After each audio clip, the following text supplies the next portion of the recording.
With spring coming on, it is so exciting to see the yard come to life, and literally I'm sitting out in the yard where I could eat just about everything around me. It's incredible how many things come to life in your very yard that you can eat. So today I'm just introducing you to one of them, even though I would love to just like make a salad of all of this. Today we're talking about purple dead nettle. So stay with us. In the next few minutes I'll tell you just what makes this ever so special.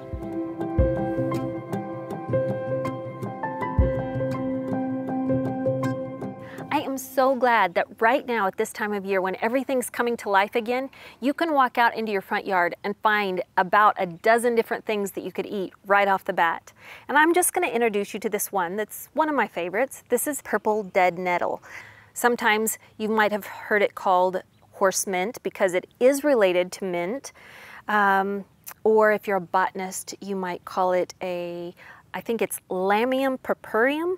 And if I said that wrong, you'll have to just forgive me. But there are other names it's known by throughout the world. It originated in Eurasia, and it grows to about 8 to 10 inches tall. It doesn't get super tall, and it's pretty quick. It comes up in the very earliest of spring, right with the very first dandelions, and then after a short time, it is gone for the rest of the summer.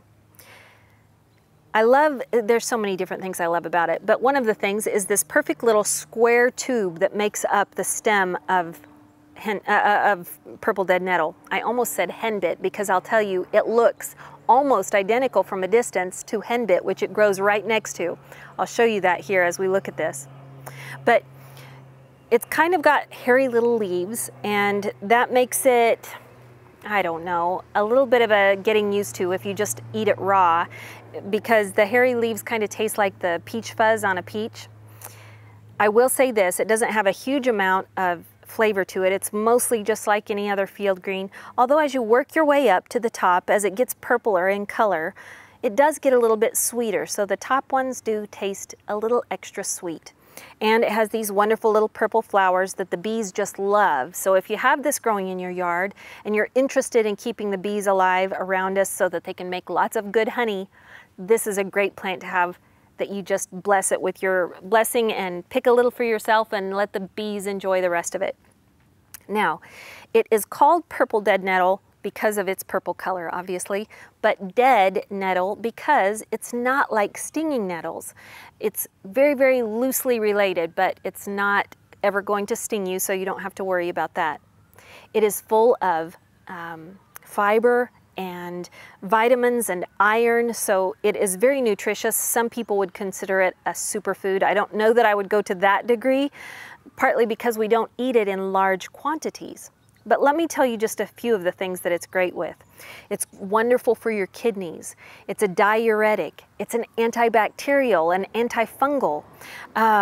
It's great for seasonal allergies. So if you were to take this inside, throw it in some of your salads and smoothies that you make, you'd find that it helps you with the seasonal allergies that might plague you in your area.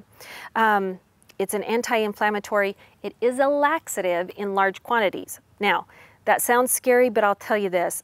I don't know of anybody who eats it in large quantities, so I don't think you'll be tempted to when you taste the little fur on the leaves, and it is always the least hairy if you get it early in the spring when it's fairly young.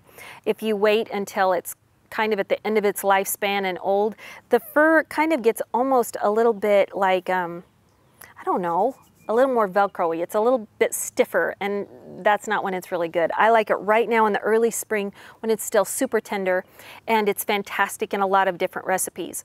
One of the recipes I made last year that I loved was pesto made out of this. So all the wonderful nuts and olive oil and garlic and nettle that I put into it just make a perfect, wonderful combination, and it freezes well. So I just got out this morning from the freezer the pesto that I made even last year with my purple dead nettle. So there's lots of things you can make with it though. People put it in soups, they put it in salads, you'll find it in smoothies.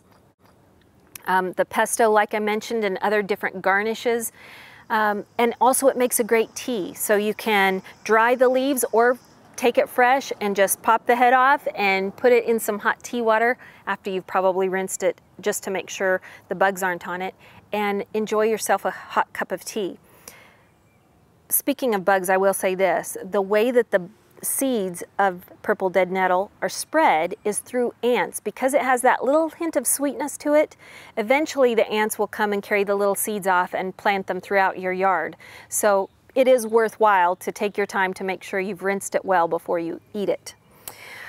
All right, I've probably not covered everything, but I hope you're going to take the time to enjoy looking in your yard for this little plant. Look for little almost heart-shaped leaves that have a little point on the end, because this grows right next to henbit, which has the same little purple flowers and from a distance looks almost identical, but in reality they're very different, and once you start noticing the difference you'll see, oh yes, they are quite different.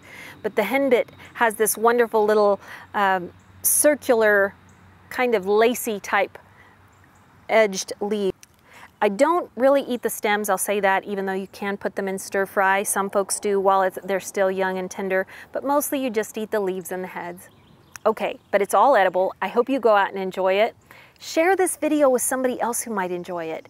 And for Pete's sake, I hope you go out into your yard this very day and just see if you might be one of the ones that's blessed with some little tiny purple flowers coming alive in the spring that represent the wonderful little thing you've come to know as this delightful herb that is not a weed in the least, known as purple dead nettle.